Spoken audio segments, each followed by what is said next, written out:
Episódios de Natal é uma das coisas mais comuns que você pode ver em um anime, geralmente usado para episódios alegres e especiais, porém muitas das vezes também ocorre para fins trágicos, como por exemplo em Jujutsu Kaisen, que usou-se desse recurso não só uma, mas duas vezes. Também é usado para fins tristes ou até para avançar em romances, como em Kaguya-sama. Dito isso, existe um episódio em específico que ficou guardado na mente de todo mundo que assistiu Sword Art Online, que claro é um dos animes que mais dividem opinião na internet, porém temos que admitir que tem um dos episódios natalinos mais tristes e trágicos dos animes. Olá meus amigos, meu nome é Garyu e hoje vamos analisar e contar um pouco mais sobre o terceiro episódio da primeira temporada de Sword Art Online. Mas antes de chegarmos nesse episódio em questão, eu sinto que temos que analisar um pouco mais o Kirito. É de conhecimento geral que dentro de Aincrad, o Kirito era conhecido como um lobo solitário, não é? Ele por grande parte do jogo passou upando sozinho e só se juntava com outros players para fazer raids contra bosses. Mas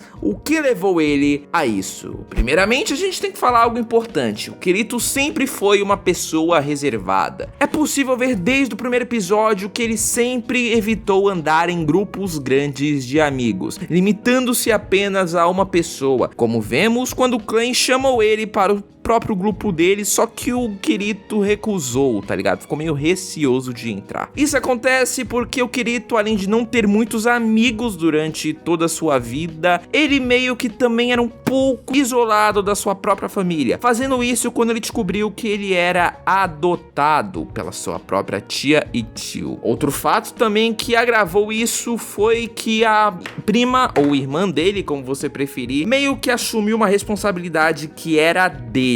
Então ele meio que pensava que ela tinha ressentimento por ele e por isso ficou afastado dela por algum tempo. Porém, dito tudo isso, a gente sabe que o Kirito não era nem um pouco egoísta, como podemos ver no segundo episódio, quando os players estavam acusando ele e todos os beta testers de tirarem vantagem e esconderem informações por puro egoísmo. O Kirito, vendo aquilo, decidiu aliviar um pouco a barra de todos esses beta testers e usou a si mesmo como bode expiatório, falando que ele não era como todos os outros beta testers, ele era melhor. Eu não sou como todos vocês, eu sou melhor.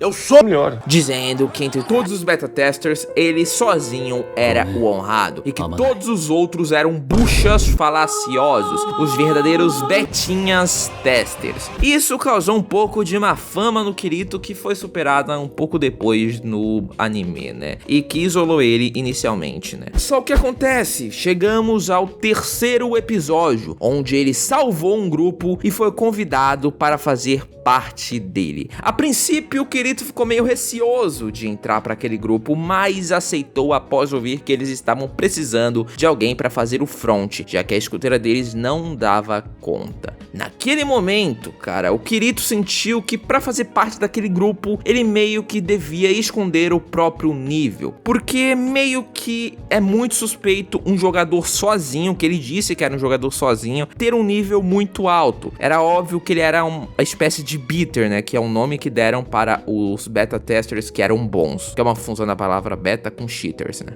E então ele passou cerca de um mês com esse seu novo grupo, se enturmando e fazendo amizade com eles, principalmente com a garota, que era chamada de Saki, que parece que meio que ela foi arrastada por esses caras a fazer parte dessa guilda, né, já que antes de ele entrar no jogo, eles eram amigos de escola. Ela não gostava nem um pouco das lutas e queria até ter ficado na primeira cidade, principalmente pelo medo dela de morrer, mas continuou indo em frente porque sentiu que era o certo se fazer também pelos próprios amigos. E ela disse isso, falou que queria fugir, mas não tinha certeza porque ela também tinha medo de morrer, e o Kirito meio que a encorajou a continuar com o que ela estava fazendo, tá ligado? O objetivo dessa guilda era ficarem fortes o suficiente para serem úteis na frontline que estava eliminando os bosses de cada andar, mas era um objetivo meio irreal para aquele grupo, que era bastante fraco, tinha um nível bem baixo. Então, por enquanto, eles estavam focados apenas em comprar uma casa para ser a sede dessa guilda. E então, após uparem, farmarem dinheiro, conseguiram comprar essa casa. E quando o líder foi negociar essa compra, os demais membros aproveitaram para farmar um pouco mais em alguns andares para cima,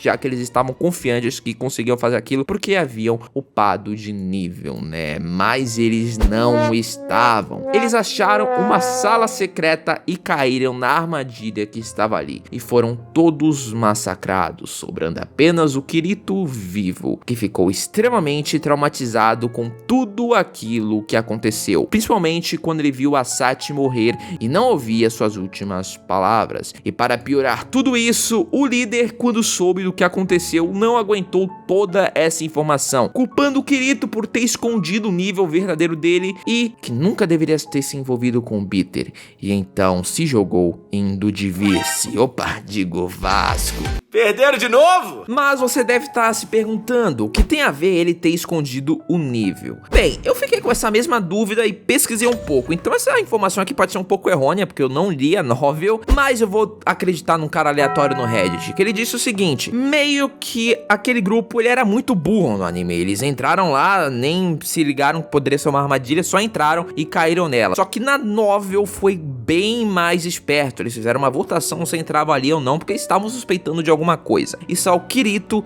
e a Sachi não votaram pra entrar ali. Só que o Kirito não forneceu as informações necessárias, ele sabia que aquilo era uma armadilha, mas ele não sabia como falar, porque se ele revelasse demais, eles iam descobrir que ele era um Bitter, que ele estava mentindo o próprio nível, e ficou com medo de ser julgado ali pelos seus amigos, o que custou bastante caro, né, já que todos foram massacrados quando entraram naquela sala. E juntando isso com o fato de que ele encorajou a Sachi anteriormente a continuar essa jornada, criou um trauma absurdo na mente do Kirito. E agora ele estava mais distante de todo mundo, ficando upando que nem um desgraçado sozinho, suportando todo esse trauma nas costas. Ele não conseguia mais ficar feliz. E então chegamos ao ponto que é o assunto do vídeo, né? O Natal. Ele ficou 6 meses inteiro carregando esse fardo até ficar sabendo de uma notícia um pouco animadora através da Argo, que era uma informante famosa em Aincrad, que teve um papel mais importante no Progressive, né? Que é a visão da Asuna, do que aqui no Sao original, tá? Ah, e uma coisa que eu esqueci de dizer é que enquanto ele estava naquele grupo de amigos, ele também reencontrou o Clan, e aparentemente mantiveram contato até o momento que eu vou narrar aqui agora, porque quando o Kirito foi atrás daquele boato, o Clan o seguiu para pará-lo de fazer uma loucura. Acontece que o boato era que spawnaria um boss em uma árvore no meio da floresta que droparia um item capaz de reviver uma pessoa, e o Kirito estava motivado a ir até lá, com a ilusão que poderia funcionar.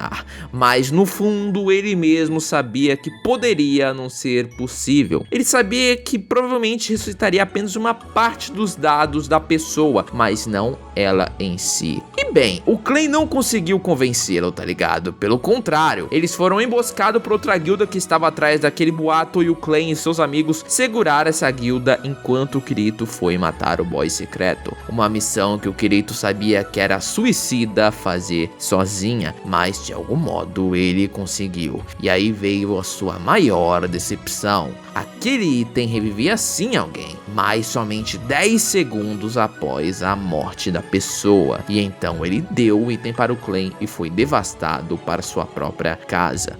Aquele dia era uma véspera de Natal, e quando deu meia-noite do dia 25, ele recebeu um item no seu inventário. Ao abrir o item, era uma mensagem que a Sachi havia mandado para ele, prevendo que não sobreviveria muito tempo durante essas aventuras. Na mensagem, ela confortou o Kirito. Ela sabia que se acontecesse algo com ela e com a guilda, ele se culparia, porque ele que encorajou ela a continuar lá, né? Principalmente também porque ela sabia que o Kirito escondia o próprio nível, e então disse para ele não se culpar pela sua morte ou de seus amigos. Ela sabia que tinha algum motivo dele estar escondendo esse nível dele, mas ela confiava nele e pediu para ele seguir em frente. E então ela fala o seu último pedido para ele continuar a viver, que ele zere aquele mundo e descubra o do porquê dele existir e o motivo deles terem se encontrado ali, o que o destino os reservava, finalmente cantando uma canção de Natal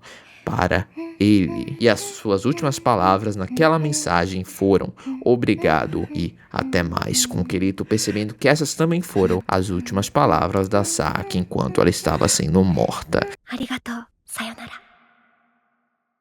E esse áudio tirou esse peso das costas do Kirito, que voltou ao normal, porém ainda com certos traumas, né? Por exemplo, ele continuou com medo de entrar em guildas e até mesmo de fazer laços simples de amizades naquele mundo. Mas aos poucos foi superando tudo isso, principalmente depois de conhecer melhor a Asuna e os dois começarem a namorar e eventualmente se casarem naquele mundo. Ele continuou em frente, mas claro, sem nunca se esquecer do seu primeiro grupo de amigos e principalmente da primeira pessoa ao qual ele se apaixonou, a Sashi. Pois é, meu povo, esse aqui foi o especial de Natal. Eu tava pensando no que fazer e me lembrei desse episódio em específico e aproveitei também pra ver um pouquinho de Sao, que, pasmem, eu gosto muito por memória afetiva, porque foi um dos primeiros animes que eu vi lá pra 2014, mano. Espero que vocês tenham gostado desse vídeo. Comenta aí o que acharam e o que vocês têm a acrescentar, ou até mesmo um episódio de Natal deprê ou específico que vocês se lembrem aí pra eu trazer no próximo ano.